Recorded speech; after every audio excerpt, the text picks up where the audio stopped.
Bonjour à tous.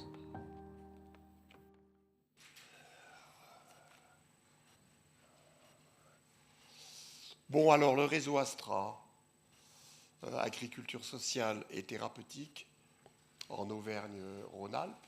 Ah, il faut que je me mette près du micro, je suis sûr. Ça?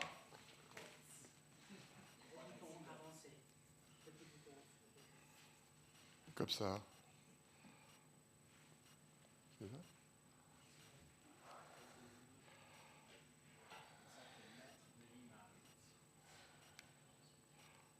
Ça marche pas.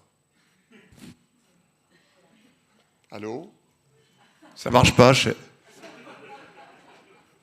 Et là? Ah, non, là, non. Ah, là, ça marche pas.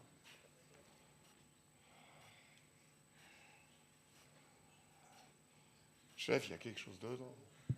C'est Ah bon? ben voilà! C'est là, donc. Bon, C'est juste. c'est ça. Ça, c'est pour avancer, ça, c'est pour reculer. D'accord. Donc le réseau Astra, en fait, c'est un réseau qui s'est créé après 3 ans de projet européen. Le projet européen, ça a été vraiment le premier projet de recherche sur l'agriculture sociale et thérapeutique. Et c'est en fait une enquête que nous avons menée dans 7 ou 8 pays. Et en fait, c'était un projet de recherche-action. Ça veut dire que les professionnels de chaque pays que les chercheurs avaient réussi à mobiliser étaient partie prenante du projet. Ça veut dire que les professionnels, c'était essentiellement des personnes qui accueillent, qui font de l'accueil social ou thérapeutique. Donc moi de mon côté, à l'époque c'était Rhône-Alpes et pas Auvergne-Rhône-Alpes, j'avais embringué dans le projet un certain nombre de personnes qui font de l'accueil social et thérapeutique. Et quand le projet s'est terminé, en 2009, ben, avec ces professionnels, on s'est demandé, on fait quoi maintenant? On avait identifié des priorités, on avait identifié des spécificités, des problèmes, des défis, bon, bref. Et notamment la première difficulté, c'était la non-reconnaissance en France de l'agriculture sociale et thérapeutique par les pouvoirs publics, par les autorités locales ou nationales. Ça, c'était la première difficulté qu'on avait. Et donc, on a créé Astra. Donc, Astra, c'est un réseau régional de professionnels et de personnes intéressées par le développement de ce type d'agriculture. Voilà. Alors, qui est dans Astra? Des porteurs de projets, vous voyez, des agriculteurs, des structures associatives à vocation thérapeutique, des établissements sociaux d'insertion, des centres de formation et les réseaux. Elle est où? Elle est là-bas. Les réseaux accueil paysans et les CIVAM. Donc voilà, la dynamique, elle est partie comme ça en fait. Et même, je veux dire, au tout départ, Accueil Paysan avait un rôle très important dans la structuration d'Astra. Notamment, il y avait une dame, une agricultrice en retraite maintenant, qui nous a beaucoup cadré. Elle était un peu parano, elle voulait éviter que les gros agriculteurs rentrent dans Astra. Donc, elle a bien bordé les statuts, enfin bon, tout ça, Egan Genève. Bon, voilà. Alors, on est le seul réseau régional en France à promouvoir l'agriculture sociale et thérapeutique. Et notamment,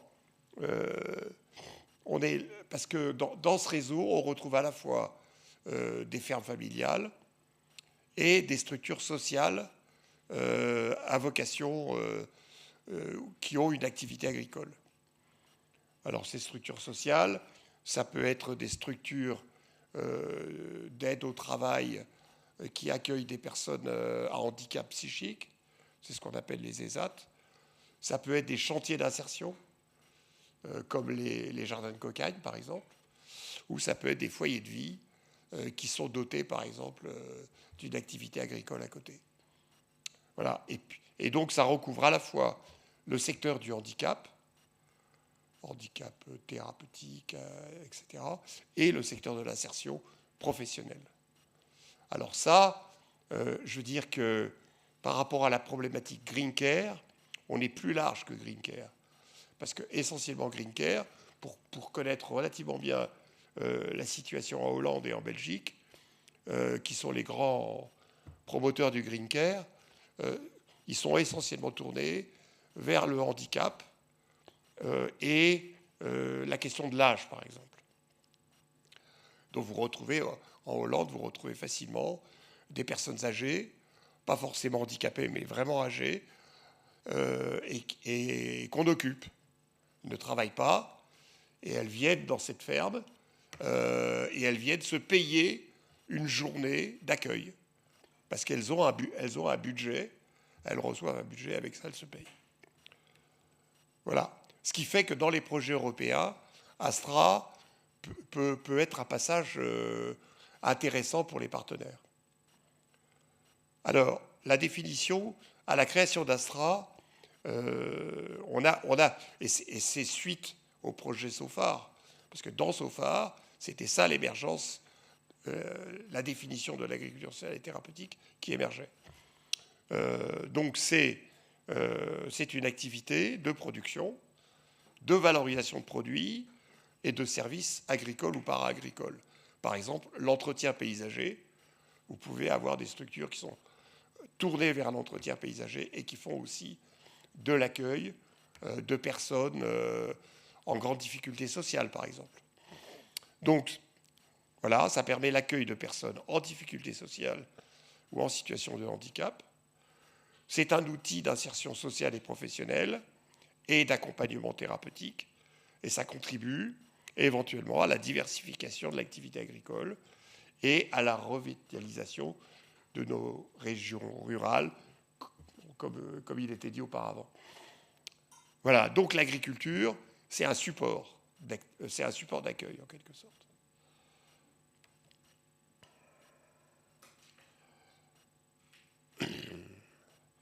Alors, l'objectif d'Astra, c'est de développer l'agriculture sociale et thérapeutique, autrement dit, de pousser, de promouvoir, de renforcer les capacités d'accueil de personnes en difficulté, autrement dit, d'élargir en quelque sorte les possibilités d'accueil, de faire en sorte qu'on arrive à ce que les pouvoirs publics, alors que ce soit les autorités régionales ou voire nationales, reconnaissent l'agriculture sociale et thérapeutique dans sa spécificité, et c'est aussi de consolider un réseau comme le nôtre qui va fonctionner comme une communauté de pratique.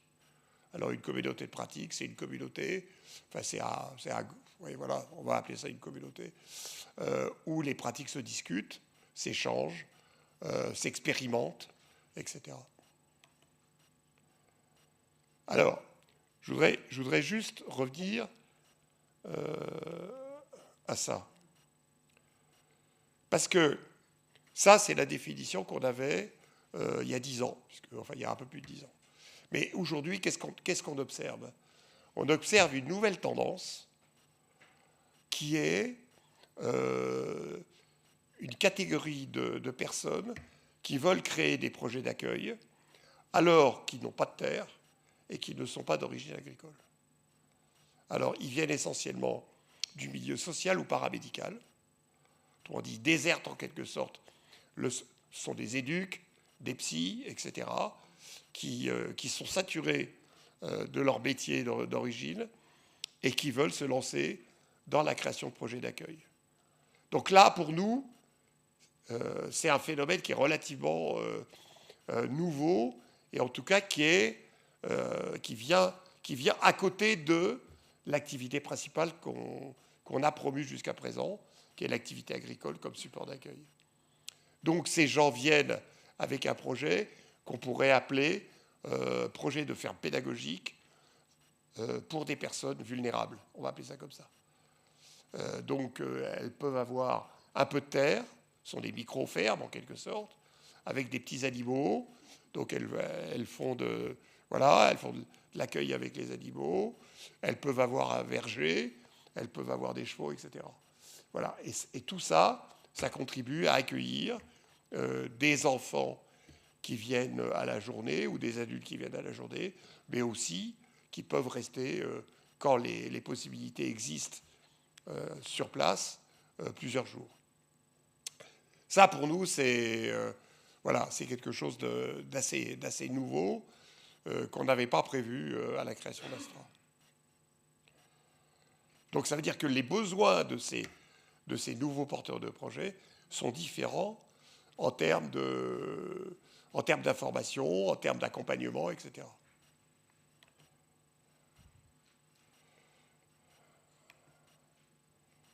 Donc nos activités, c'est animer un pôle de ressources, d'information, d'orientation. Qu'est-ce que ça veut dire? Ça veut dire qu'on a, il y a tout un dispositif à la fois Internet, lettres trimestrielles, etc., qui s'adresse à peu près, on a un réseau de à peu près 1000 personnes qui reçoivent la lettre d'Astra, par exemple, qui est trimestrielle. Voilà. Et puis, on fait connaître, donc, à travers tous ces canaux, on fait connaître la réalité régionale, éventuellement, on la promeut. Astra a produit près d'une vingtaine de films sur des expériences dignes d'intérêt, au sens où dignes d'être discutées dans des débats, etc., d'être des outils de formation aussi en direction des professionnels. Là, on est en train de réactualiser un outil pédagogique qui s'appelle la mallette d'Astra, qui est une sorte de manuel à disposition des porteurs de projets qui veulent... voilà. On organise des rencontres qui nous permettent de recevoir nos amis suisses, par exemple, ou italiens, des rencontres annuelles où on discute de nos pratiques, de nos expériences. Là, c'est vraiment un temps fort d'échange qui permet de rebooster un peu tout le monde. Et voilà. Et ça permet aux personnes aussi de rester connectées, quoi. Alors, donc j'insiste sur... Parce que le titre, c'était une mosaïque de pratiques et de... Bon, voilà. Donc j'insiste sur la diversité, en fait, des projets que nous accompagnons. D'abord, le type de structure, comme je le disais, on est sur des fermes, on est sur des chantiers d'insertion qui ont souvent un statut associatif, on est sur des foyers de vie qui ont aussi un statut associatif, et on est sur les ESAT, hein, je ne sais plus exactement quelle est la traduction du mot ESAT, entre... Hein? Entreprise sociale d'aide au travail, non? Voilà, ESAT, entreprise sociale d'aide au travail. Donc ce sont, bon, voilà. Donc il y en a plusieurs en Auvergne-Rhône-Alpes qui sont des structures agricoles qui accueillent des personnes à handicap psychique. Avant on appelait ça des CAT, des centres d'aide au travail. Alors les publics accueillis dans cette diversité de structures sont des publics en situation de handicap physique. Bon, alors ça, c'est plus dans le cadre d'accueil dans des fermes individuelles, familiales. Handicap mentaux-psychique, des personnes qui sont éloignées du milieu du travail dit ordinaire, c'est-à-dire commun, quoi, en situation de grande exclusion ou de problèmes sociaux. Voilà. Et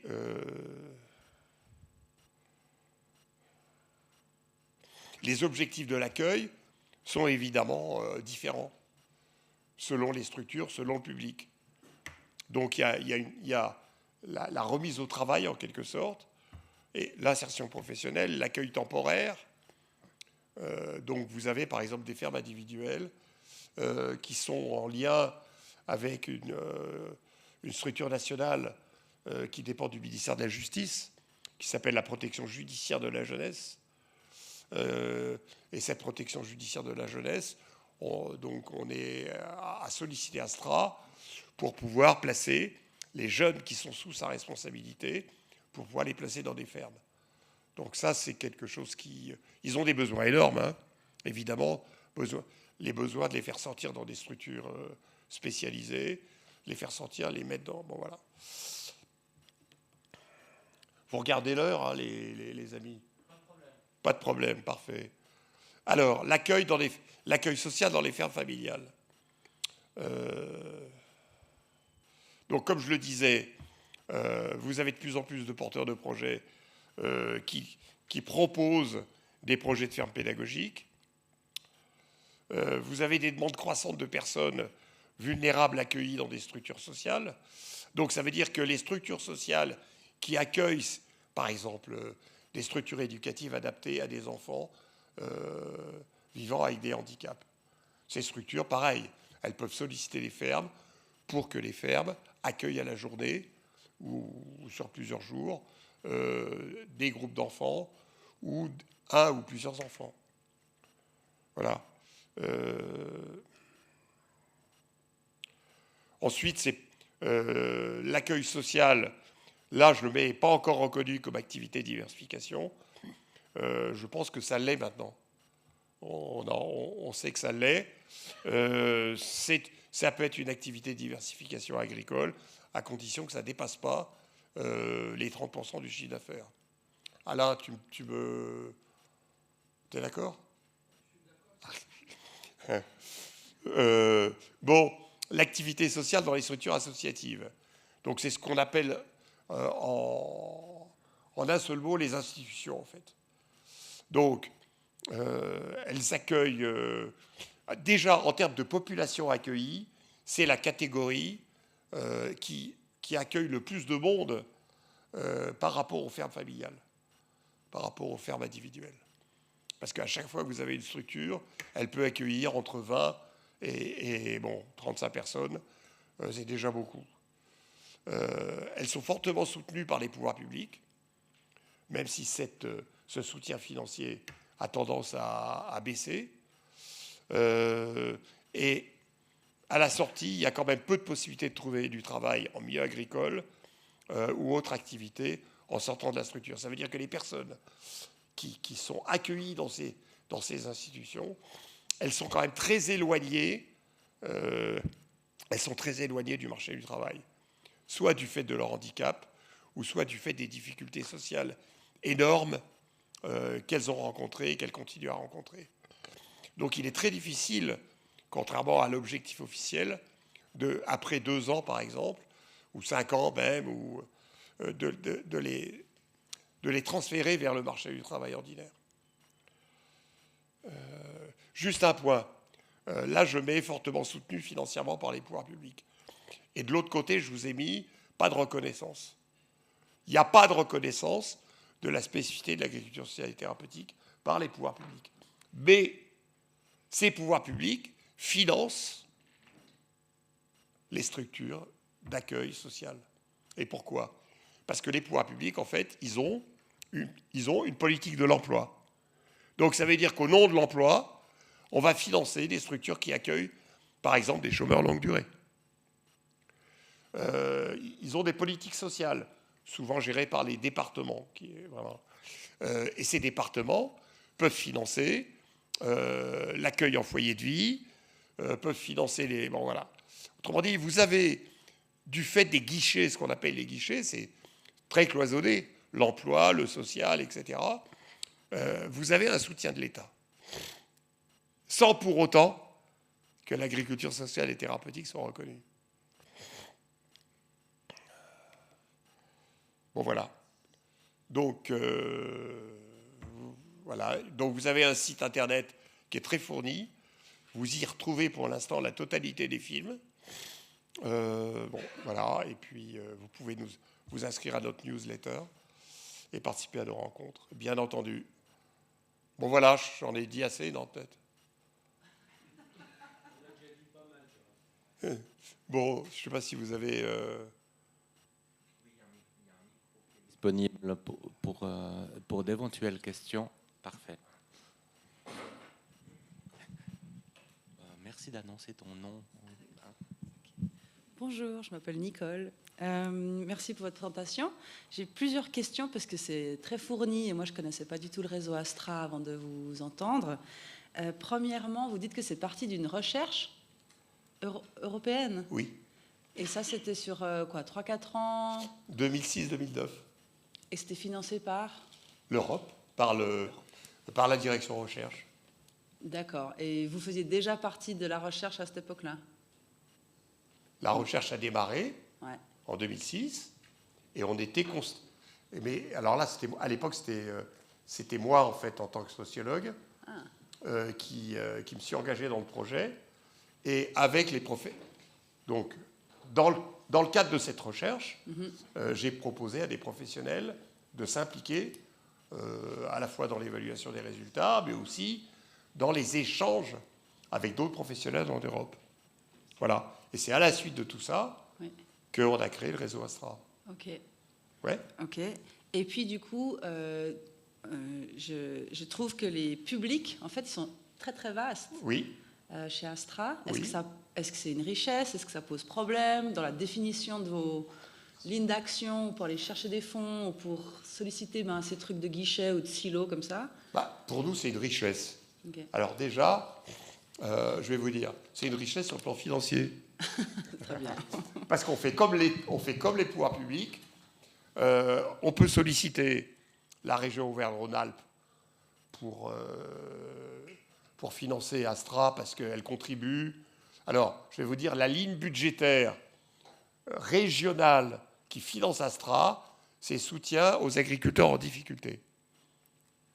Bon, ils ont trouvé un alibi pour nous financer et ça dure depuis la création. Ah ouais. Mais, attends là, juste pour finir, mais quand on a quelque chose d'un peu plus pointu, par exemple sur le handicap, on va voir la direction du handicap à la région qui peut nous financer un film, etc. Donc finalement, cette richesse, elle nous permet de couvrir en quelque sorte les différents enjeux, quoi. Bon, après, un deuxième niveau. Alain, je te laisserai après la parole, tant que j'y suis là. Juste, parce que c'est Alain qui me fait penser. C'est Alain qui me fait penser à ce que je vais dire. C'est que donc vous avez à la fois la question du handicap et la question de l'insertion professionnelle de personnes très vulnérables socialement. Mais qu'est-ce qu'on a vu parce que Alain qui va causer, il a créé et dirigé plusieurs jardins d'insertion. Donc c'est le mieux placé pour parler de cette dimension-là. Mais moi, ce que je peux vous dire, c'est que des personnes qui ont fait la rue pendant 10 ans ou qui ont été chômeurs pendant des années, évidemment, elles souffrent aussi de handicap psychique. Et d'ailleurs, ils sont traités aussi pour ça, quoi. Mais dans la plupart des cas, ce handicap n'est pas reconnu. Donc, on voit quand même converger des problématiques qui peuvent être intéressantes pour tout le monde, en fait. Alain, je te laisse. En France, les politiques liées à l'handicap et à l'insertion sont très cloisonnées. Donc on ne se mélange pas. Voilà. Sachant que un secteur a plus d'argent que l'autre. Mais sans parler d'argent, les politiques ne sont pas les mêmes. Les outils ne sont pas les mêmes. Et le fait de travailler, de se rencontrer dans Astra entre professionnels de l'handicap et professionnels de l'insertion, eh ben, c'est très très riche. Moi, je travaille dans l'insertion, j'accueillais des personnes de la rue et j'étais très très intéressé par les politiques de l'handicap, et ce qui me permettait à la direction du travail, lors des discussions ou des négociations, pour expérimenter des nouveaux dispositifs, eh ben, je pouvais m'appuyer sur l'expérience des gens de l'handicap. Puisqu'en fait, en général, l'handicap a une dizaine d'années d'avance sur ce qui se fait en insertion. Et du coup, moi, j'ai beaucoup aimé le fait qu'on soit ensemble, quoi. Jean-Paul, il vient de l'handicap, moi, je viens de l'insertion, et voilà, on est tous les deux ici, quoi. Voilà. Ça, moi, j'ai beaucoup apprécié. Ouais.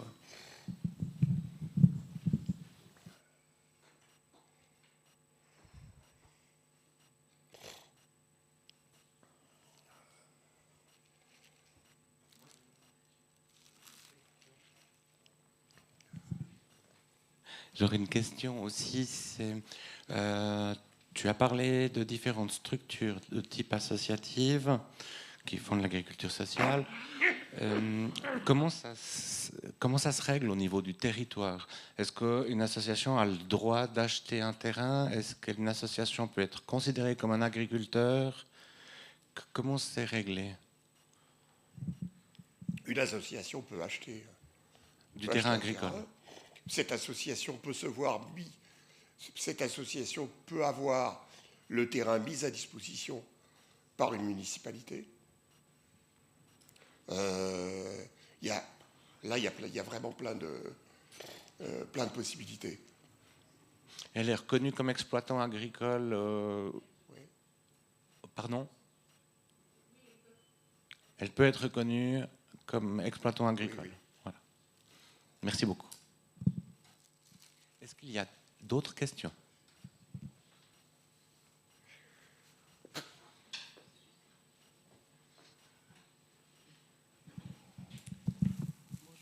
Bonjour. Valentine.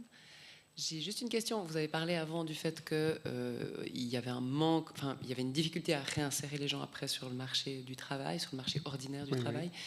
Et que du coup, quelque part, vous avez évoqué le fait que c'était pas vraiment, du coup, c'était un peu manqué l'objectif. Mais je me demandais s'il y avait aussi un peu une reconnaissance du fait que l'objectif, pour des personnes qui sont dans des situations de chômage de longue durée ou qui ont des difficultés qui sont plus importantes, quelque part, c'est un peu utopique aussi d'espérer une réinsertion dans le marché ordinaire du travail. Je me demandais s'il y avait une reconnaissance quelque part aussi du fait que ces personnes-là, peut-être à travers les structures d'agriculture sociale thérapeutique, permettent aussi quelque part d'économiser un peu au niveau du système de santé, parce que quelque part, elles pourront peut-être aussi, elles auront peut-être besoin de moins de soins ou de structures institutionnelles, parce qu'elles iront peut-être suffisamment bien pour être autonomes à un certain niveau grâce à ça, et que quelque part ça fait un équilibre. Est-ce qu'en France il y a une reconnaissance de ça? Alain va vous répondre là-dessus.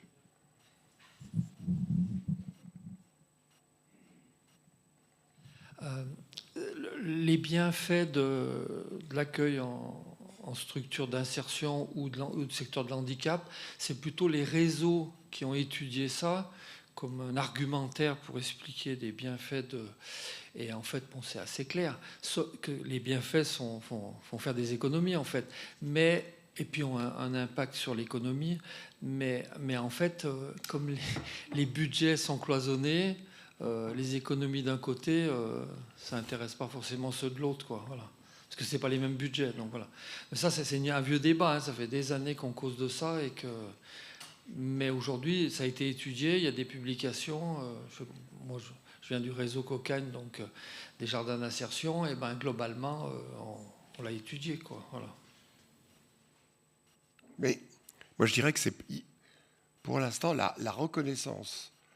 Enfin, si je comprends votre question, c'est-à-dire, ok, ces personnes ont des difficultés à retrouver un travail sur le marché du travail ordinaire, en quelque sorte. Mais à côté de ça, il y aurait les effets bénéfiques du travail en agriculture, par exemple. Sont des dimensions qui sont, comme le dit Alain, qui sont étudiées dans différents pays. Hein. Il y a pas, maintenant, il n'y a pas vraiment de reconnaissance de cette dimension-là. Parce que s'il y avait reconnaissance de cette dimension-là, à ce moment-là, ça serait la voie ouverte à la reconnaissance officielle par les pouvoirs publics de l'agriculture sociale et thérapeutique au nom des bienfaits. Donc on est sur des recherches qui observent des projets, des micro-projets. Là, dans la prochaine mallette, on présente ce que fait par exemple l'hôpital de Saint-Étienne, la direction psychiatrique de l'hôpital de Saint-Étienne, qui a un jardin thérapeutique. Et là, ils ont fait des recherches, ils ont publié dans Nature sur les effets.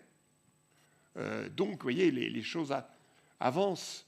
Mais là, c'est un jardin thérapeutique, c'est pas une exploitation agricole. Mais par contre, ces gens de Saint-Étienne sont très intéressés par ce que représente Astra.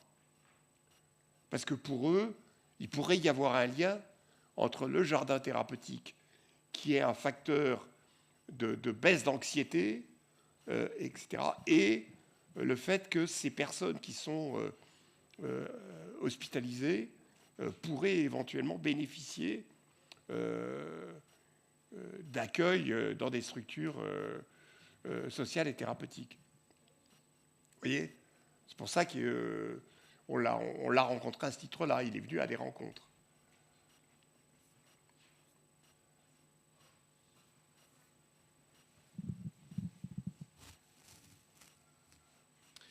Bonjour, Pierrick. J'avais une question en lien entre... on fait partie d'une petite ferme sociale. Et la question pour moi, c'était de savoir quel était l'équilibre que ces différents projets, fermes familiales entre autres, ont trouvé entre l'aspect agricole et l'aspect social, d'un point de vue revenu, mais d'un point de vue sens dans toutes ces différentes choses. Est-ce que c'est des éléments qui ont été réfléchis, développés ? Alors, je pense qu'il y a autant de cas de figure que de fermes là-dessus, pour répondre à votre question. Donc, je ne fais pas une réponse de Normand, mais... non, mais... Alors, on a quand même quelques cas qu'on a particulièrement étudiés. Alors, qu'est-ce qu'on constate globalement ? C'est que lorsque les fermes font de l'accueil, il y a quand même une majorité de fermes qui confient cet accueil quand il y a un couple, à la femme. Bon, ça veut dire que j'ai notamment en tête une ferme où la femme fabriquait du fromage. Donc c'était une vraie exploitation avec des vaches, des brebis, etc. 70 hectares, enfin, vous voyez, bon, une belle exploitation, quoi. Et à un moment donné, elle avait un statut d'agricultrice, donc l'agricultrice s'est dit, c'est peut-être le moment de changer de vie, en quelque sorte. Donc elle avait travaillé, elle avait eu une activité dans le social avant de connaître son mari, et elle s'est dit, je vais faire de l'accueil. Bon, donc elle a séparé, donc elle a levé le pied en quelque sorte sur sa participation à l'exploitation agricole pour prendre en charge l'activité d'accueil. Mais elle s'est engagée dans un processus de formation, parce que la question c'est ça aussi, hein, c'est comment vous êtes comment vous devenez en quelque sorte un professionnel de l'accueil social, quoi, sur votre ferme. Et donc, elle a entamé un cursus de formation reconnu, et notamment qui a eu l'avantage de lui permettre de négocier ses prix avec les structures qui lui envoyaient des gens. Parce que c'est le problème après ça. C'est comment les agriculteurs accueillants s'estiment légitimes pour demander tel niveau de prix de la prestation. Et voilà. Et c'est...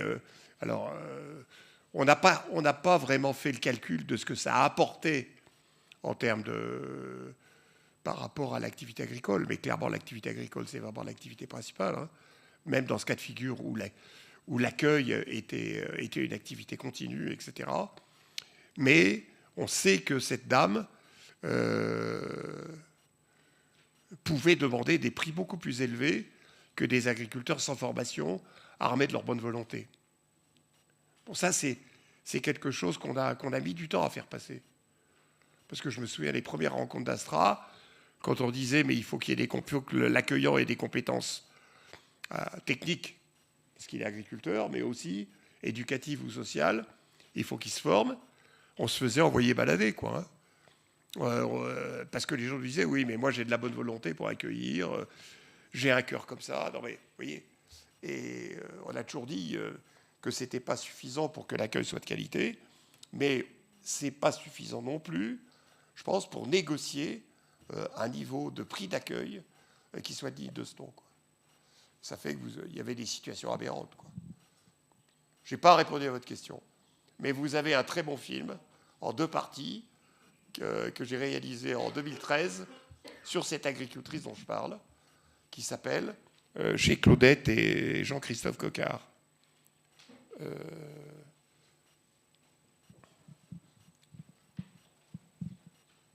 Je passe le micro à Jean-Paul. Ah bah oui, je vois qu'il se dresse. Jean-Paul Non, se dresse. c'est juste pour aller dans ton sens, puis pour essayer de répondre à la question, c'est que, en fait, y a la personne dont parle Gérald, en fait, elle a structuré son accueil pour avoir des gens sur la ferme à peu près tout le temps. C'est-à-dire, voilà. Mais on a d'autres cas de figure. C'est-à-dire, il y a des gens qui vont accueillir, par exemple, alors déjà, c'est en fonction de la charge de travail qu'ils ont par ailleurs. Et ils vont accueillir, par exemple, là, on avait passé un contrat avec une agricultrice qui accueillait une personne un jour par semaine pendant 5 semaines. Bon, finalement, comme ça se passait bien, ils sont passés à 2 jours par semaine. Voilà. Pendant 5-6 semaines, ça a duré 1 mois et demi. Enfin, bon, voilà. C'est très variable, quoi. Mais nous, à Astra, ce qu'on essaye de développer, c'est qu'en fait, l'agriculteur reste bien maître de son accueil. C'est-à-dire qu'il accueille quand lui, il a envie, en fonction justement de sa disponibilité, de sa capacité professionnelle, parce que les charges de travail ne sont pas les mêmes sur toutes les saisons, mais par contre, il y a toujours du travail à la ferme. Donc, c'est d'essayer d'équilibrer tout ça pour que les gens puissent s'y retrouver. Parce que ce n'est pas le tout de dire on va faire de l'accueil. On a eu des cas aussi où des agriculteurs faisaient de l'accueil. En fait, ils n'étaient pas très disponibles à l'accueil. Donc, du coup, ils accueillaient, mais la personne se retrouvait un petit peu à faire, comme expliquait Jean-Marc tout à l'heure, c'est-à-dire se trouver un peu ouvrier de ferme, mais on lui demandait de faire des choses, quoi. Et ce n'était pas le but. C'est pour ça aussi qu'on insiste sur la rémunération de l'agriculteur. L'agriculteur, c'est important qu'il soit rémunéré pour qu'il puisse se détacher et consacrer du temps à l'accueil. Alors après, il y a des variables, hein. Et puis pour revenir sur ce que disait Gérald par rapport à la formation, une des difficultés qu'on a, et on chemine aussi avec Accueil Paysan et les CIVAM, c'est sur la rémunération de l'agriculteur. C'est difficile de dire je vaux ça, je peux, enfin vous devez rencontrer les mêmes soucis en Suisse ou ailleurs, combien je vaux en fait dans l'accueil. Alors si je suis formé, comme dit Gérald, c'est vrai que c'est plus facile de mettre un prix. J'ai une formation, j'ai un truc, il y a une reconnaissance quelque part. Mais si je suis juste agriculteur qui fait de l'accueil et tout ça, c'est plus compliqué de se sentir compétent. Ça ne veut pas dire qu'ils font du mauvais travail, ça ne veut pas dire ça du tout. C'est juste que pour eux-mêmes, c'est compliqué de mettre un prix. Et c'est là que nous, par exemple, avec Astra, on peut intervenir. D'autant plus qu'on a beaucoup d'orientation, ce qu'on appelle les prescripteurs. C'est souvent des établissements sociaux, médico-sociaux et tout ça, qui orientent des jeunes vers les fermes. Et qu'on a des gens, voilà, dans notre staff qui, eux, connaissent bien les mécaniques des établissements sociaux et médico-sociaux. Donc, c'est plus facile pour nous de négocier quelque chose, quoi, quand même. Voilà. Mais pour essayer de répondre à ta question, pour dire qu'il y a vraiment des cas de figure différents, quoi. On n'a pas rencontré, enfin, ou peut-être je me trompe, mais à part les établissements qui sont financés, comme disait Gérald, des ESAT et tout ça, qui, eux, c'est la vocation d'accueillir des gens en difficulté, ou les foyers de vie, j'ai pas rencontré de gens, enfin, mais arrêtez-moi si je me trompe, qui vraiment, dans leur budget, comptaient vraiment qu'ils auraient tant d'accueil dans l'année, ça allait rapporter tant, et organiser comme ça. Je sais pas, il me semble pas. Hein. C'est vraiment ponctuellement en fonction de la disponibilité et de la charge de travail, quoi. Et puis, je sais pas si on a du temps, parce qu'une fois je tiens le crachoir, c'est compliqué. D'accord.